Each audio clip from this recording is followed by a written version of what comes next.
नमस्कार। नमस्कार। धार्मिक कर्तव्य चैनल में आप सभी का स्वागत है। आज हमारे साथ उपस्थित हैं डॉक्टर पुनीत शर्मा जी। सबसे पहले मैं आपका स्वागत करता हूं। आपका बहुत बहुत धन्यवाद और मैं तहे दिल आपका धन्यवाद स्वीकार करता हूं कि आपने मुझे ये मौका दिया कि मैं आपके समक्ष आके अपने विचारों को जनता तक पहुंचाने का प्रयास करूं।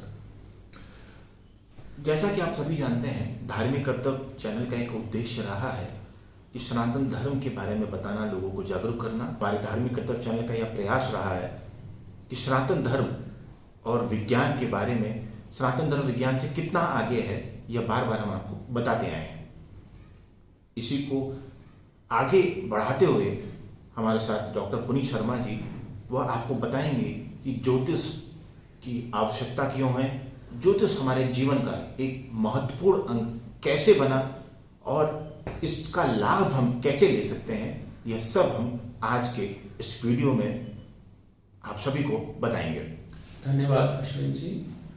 सबसे पहले हम यह चाहते हैं कि आप दर्शकों को बताएं कि आपका परिचय, आप कहाँ से आए और ज्योतिष का संबंध आपसे किस तरह से है।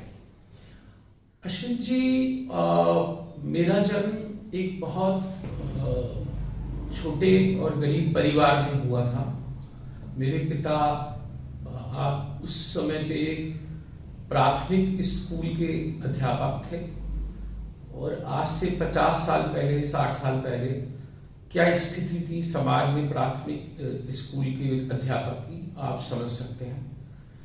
शनय वहाँ मेरे पिता जो थे, उन्हें ज्योतिष के विषय में हमारे घर में, मैं छोटा था तब चर्चाएं होती थी। उनके मित्र आते थे घर पे, वो चर्चाएं करते थे, लेकिन परिस्थितियां कुछ भी उस समय बदली नहीं।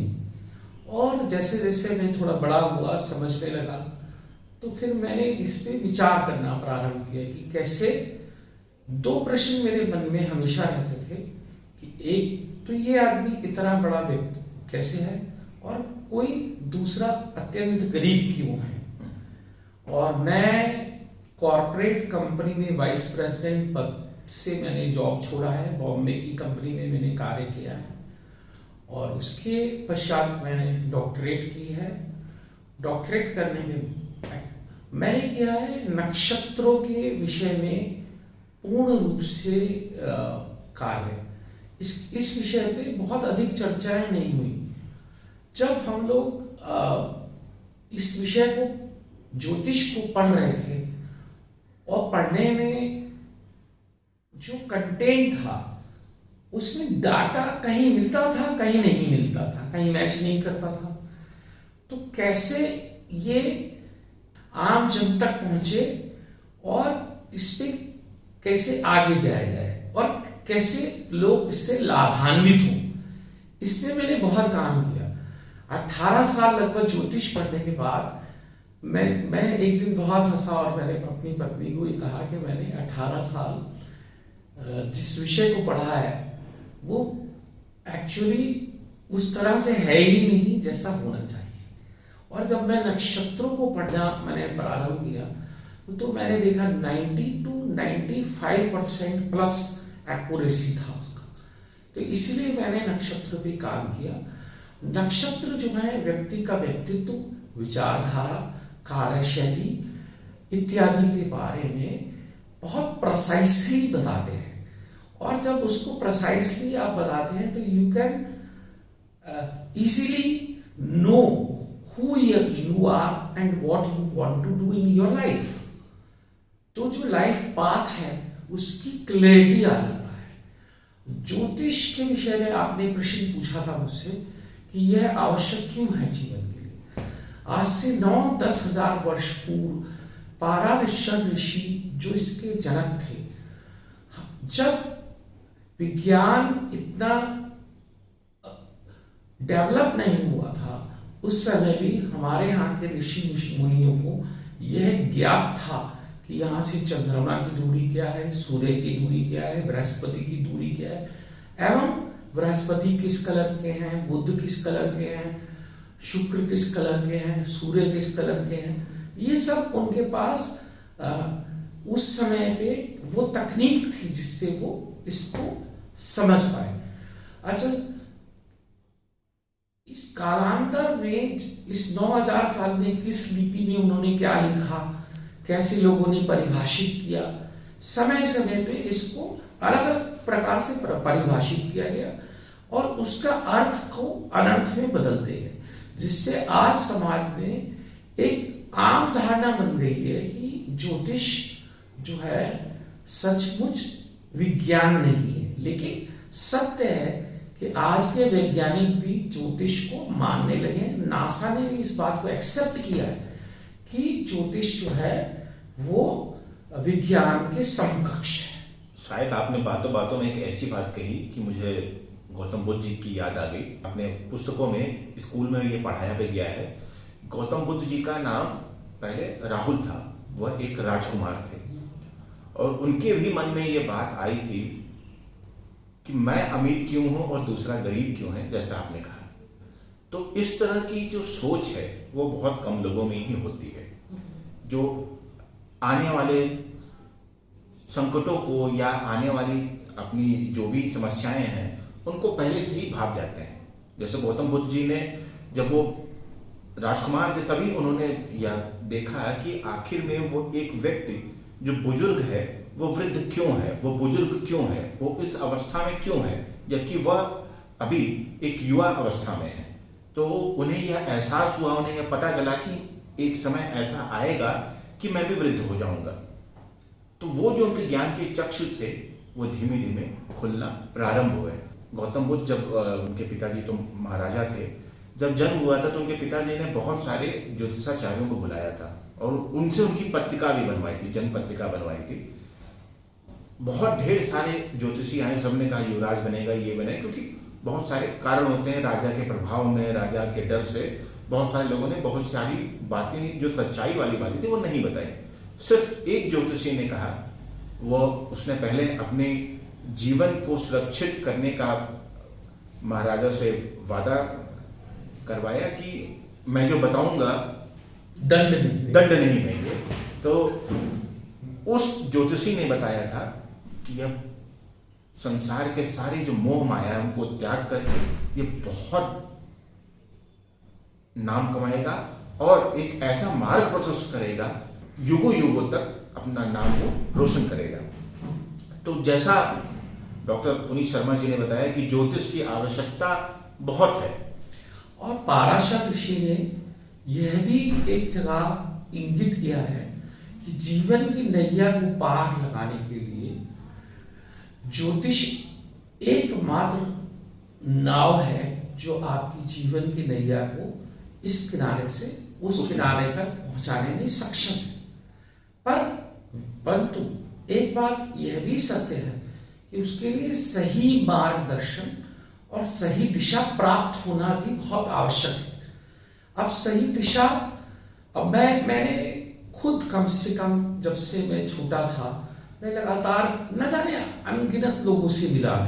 मैं किसी का नाम नहीं लूंगा, लेकिन पूर्ण रूप से आज कोई कुछ बताता है, कल कोई कुछ बताता है, परसों कोई कुछ बताता है, और अंतोगत्वा व्यक्ति को यह समझ में नहीं आता कि उसकी समस्या क्या है और इनकी गणनाएं क्या है। ना तो किसी को ये मालूम है कि आपका भाग्येश क्या है, लगन नक्षत्र और चंद्र नक्षत्र। लगन नक्षत्र आप स्वयं कौन है और किस दिशा में कैसे चलेंगे, और चंद्र नक्षत्र यह निर्णय लेता है कि आप किस दिशा में बढ़ेंगे, आपका व्यक्तित्व कैसा बनेगा। ये दो चीजों का ज्ञान होना बहुत आवश्यक है। और एक प्रश्न था मेरे मन में हमेशा रहा कि इस समाज में कहीं ना कहीं बदलाव की आवश्यकता है। तो मैं हमेशा यही सोचता था, मैं नहीं तो कौन। और हर व्यक्ति चाहता है इस कलयुग में कृष्ण भगवान का जन्म हो, परंतु मेरे घर में ना हो कि पड़ोसी के घर में हो। तो यह संभव नहीं है। आपको स्वयं ही वो कष्ट उठाना पड़ेगा अगर आपको वो स्थान प्राप्त करना है। तो इस विषय में आपने जो जो मुझे प्रश्न पूछे हैं, आज के युग में एक मैं आपको अलग चीज बताना चाहता हूँ। वेस्ट जो है, पश्चिम जो पूरा है, यूरोप है, ये है, आप देखो वेस्ट इज वेरी रिच, बहुत रईस है, वहाँ बहुत धन है, अकूत धन है उनके पास, पावर है, सब कुछ है। लेकिन आप देखिए सबकी फैमिली लाइफ डिस्टर्ब है, और किसी के 0.1% या मैक्सिमम 1% लोग हैं जो रेगुलर जॉब में मिलेंगे, अन्यथा वहाँ पे मैक्सिमम लोग जो हैं वो घंटे घंटे की जॉब करते हैं, और फ्राइडेज को weekly they got the money, और शनिवार रविवार छुट्टी करके मजा करके वो सोमवार को फिर काम पे पहुंच जाते हैं। पहला विवाह वो 18, 19, 20 साल में करते हैं, 22, 23 में डाइवोर्स करते हैं, 45 में दूसरा विवाह करते हैं। तो कहीं भी एक सेटलमेंट नहीं हो पाता राहु की वजह से। अब इसके इतने विषम कलयुग में सबसे ज्यादा प्रभाव राहु का है। हर हाथ में मोबाइल है, mobile is Rahu, TV is Rahu, fridge is Rahu, pressure cooker is Rahu, aeroplane is Rahu, जो भी क्विक है वो सब राहु है। तो मतलब जैसा हमारे शास्त्रों में ही कहा गया है कि मेहनत जो है वो कठिन परिश्रम ही सफलता का मुख्य स्रोत है।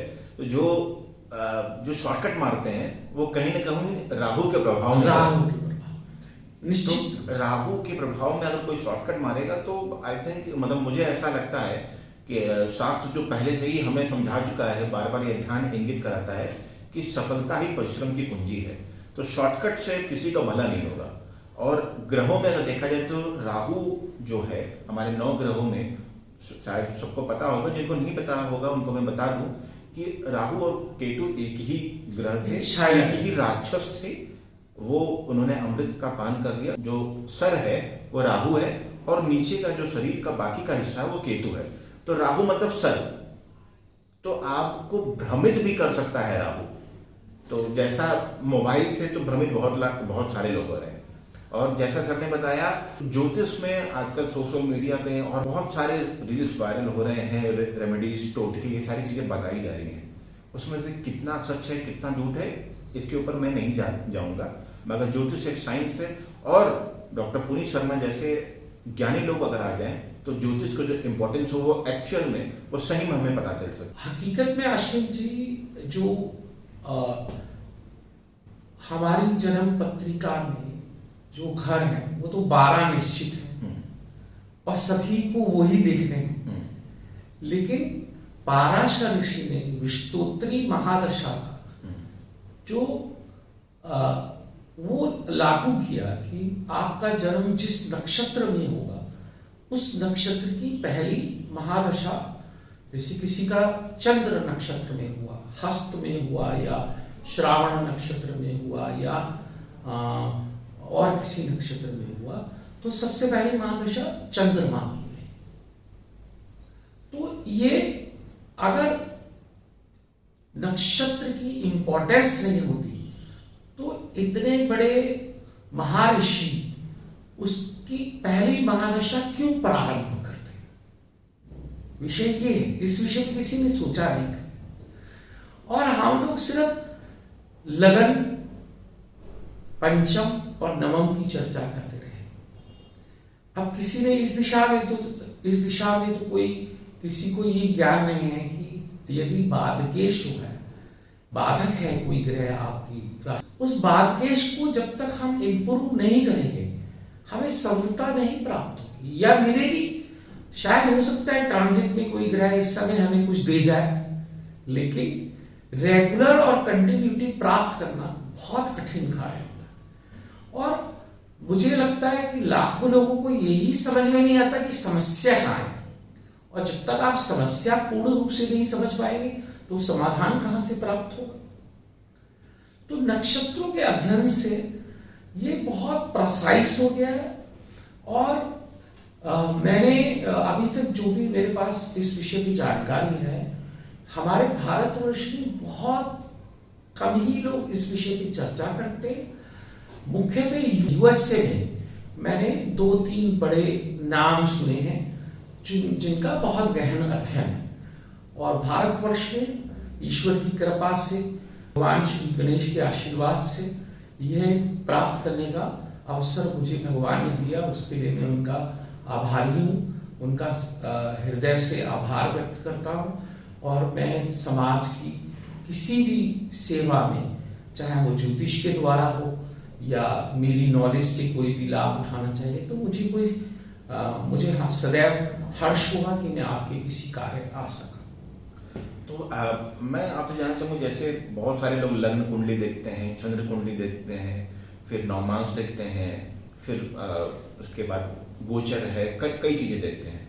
तो आपकी गणना नक्षत्रों पे आधारित है, तो ये इन नक्षत्रों को आप कैसे देखते हैं और नक्षत्रों से किसी व्यक्ति के बारे में कैसे कुछ बताया जा सकता है?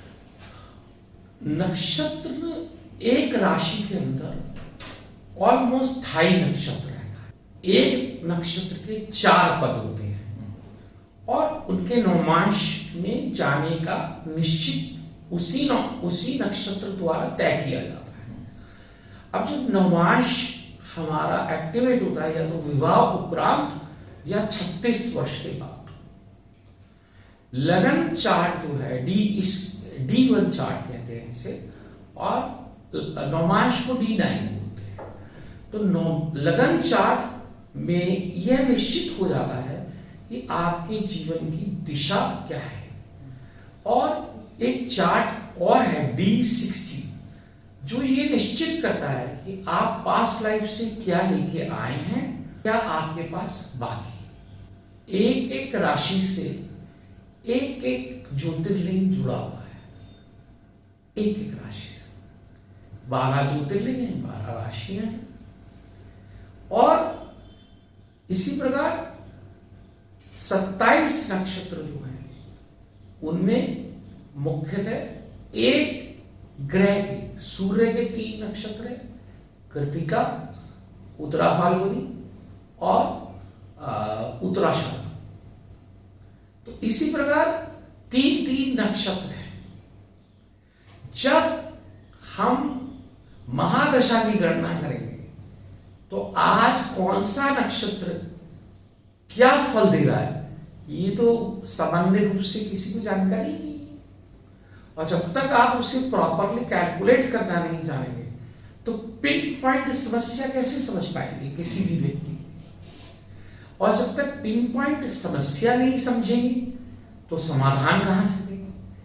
तो मुख्यतः मैंने जो अभी तक कार्य किया है, मेरा मुख्य विचार और व्यवहार एक ही रहा है कि पहले समस्या को समझे, फिर समाधान को ढूंढे, समाधान निकाल के दे और तकनीकी रूप से व्यक्ति को टेक्निकली करेक्ट कराया जाए। यदि व्यक्ति टेक्निकली करेक्ट हो जाएगा तो उसकी दिशा, उसका अलाइनमेंट स्टेट हो जाएगा। ये मेरा विश्वास है। अपने दर्शकों को बता दूं, जैसा डॉक्टर साहब ने बताया कि 27 नक्षत्र होते हैं। हमारे शास्त्रों के हिसाब से ये 27 नक्षत्र जो हैं ये चंद्रदेव की पत्नियां हैं, ये हमारे शास्त्रों में वर्णित है। और एक ग्रह के 3 नक्षत्र जैसा बताया सूर्य के। Exactly. आप सोचिए कि 9 हैं, 9 ग्रह हैं, उनके 3 नक्षत्र हैं, तो 9 into 3, 9 को अगर आप 3 से गुणा करेंगे टोटल 27 नक्षत्र आएंगे। तो इन 27 नक्षत्रों में हमारा जो व्यवहार है, हमारा जो आचरण है और हमारे जो जीवन में जो भी चीजें घटनाएं, जीवन की शैली है, वो सब हम इन नक्षत्रों के माध्यम से बता सकते हैं।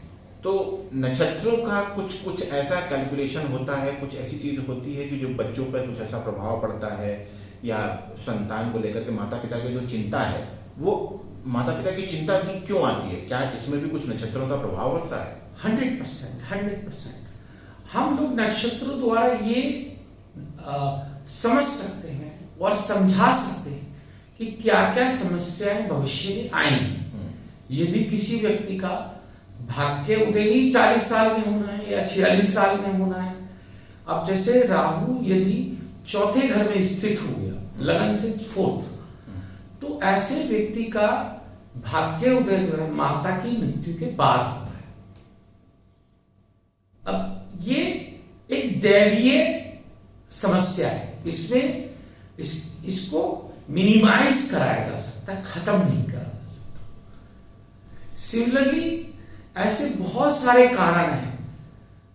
व्यक्ति कार्य कर रहा है और आप देखिए कि कार्य अचानक होना बंद हो गया, पितृदोष आ गया। मैंने स्वयं अपने परिवार में देखा है कि 50 साल का पितृदोष था, जिसे मैंने बड़ा होके उस पर बहुत काम किया और मुझे खुद को समझने में कम से कम 18 साल लगे हैं कि पितृदोष क्यों हुआ और कैसे इससे निकला जाए। तो यदि किसी को पितृदोष है या स्त्री ऋण है या अजन्मे का ऋण है, उसके लिए भी उपाय बताए जा सकते हैं जो साधारण तरीके से आप करेंगे और उससे आप लाभान्वित हो सकेंगे। दूसरी बात यह है कि नक्षत्र, आप बच्चे की शिक्षा कैसे इंप्रूव की जा सकती है, करियर को इंप्रूव कराया जा सकता है। यदि कोई सरकारी नौकरी में जाना चाहता है, यदि उसका सूर्य ही पादकेश है, सूर्य उसको फलित नहीं हो रहा है, तो फिर वो कैसे आगे बढ़ेगा। तो हमें इन सब पे कार्य करना है और जो भी हमारे पास हमारे चैनल है उस पे आप डिटेल्स भेजते हैं हमें, हम उसका लाइव प्रसारण भी करते हैं और लोगों को उसकी समस्या का निदान भी लिखाते हैं। आज से कुछ साल पहले एक बहुत क्रेज था हर माता पिता को कि हर माँ बाप अपने बच्चे को बीटेक करने के लिए भेज देते थे कि मेरा बच्चा इंजीनियर बनेगा। और जैसे सर ने बताया कि अगर सूर्य बाधकेश है तो सरकारी नौकरी कैसे करेगा। तो मेरे हिसाब से ज्योतिष एक ऐसा माध्यम है कि जब आप अपने बच्चे की या किसी की भी कुंडली दिखा देते हैं और आप ज्योतिषाचार्य से राय लेते हैं, तो वो आपको बता सकते हैं कि यह बच्चा आपका बेटा या बेटी समय जो है, समय का इससे समय को बचाया जा सकता है और अपने संसाधनों का सही रूप से प्रयोग किया जा सकता है। कि मतलब वो एक मार्ग मिल गया कि आप अगर आपको सरकारी नौकरी में जाना है और आपका मन प्राइवेट सेक्टर की तरफ भाग रहा है, तो ये चीज़ संभव नहीं है। तो उसके लिए क्या उपाय हो सकता है, और अगर आपकी कुंडली में सरकारी नौकरी है तो कैसे उसको धीमे धीमे आप उस सरकारी नौकरी को पा सकते हैं, क्या प्रयास करना चाहिए, कैसे मार्ग और सुगम बनाना चाहिए, यह सारा जो विधि है वह आप ज्योतिष से ही समझ सकते हैं। सूर्य शासक और सरकार का कारक है। सूर्य किस स्थान में स्थित है और उसका बल कितना है और एवं किस नक्षत्र, ये सब जानने के बाद ही मैं इस उपाय को बता सकता हूं। वैसे सामान्य रूप से सूर्य को आद्य देना, जल चढ़ाना जरूर मॉर्निंग में, उससे सूर्य को बलवान किया जा सकता है। सूर्य अगर बलवान होगा तो व्यक्ति सीधा नहीं बैठेगा कभी, वो हमेशा उसकी गर्दन झुकी ही रहेगी। इस प्रकार से भी आप देख सकते हैं। और सूर्य को बलवान करने के लिए स्कंद पुराण में एक वैदिक मंत्र है, वो भी किया जा सकता है प्रतिदिन।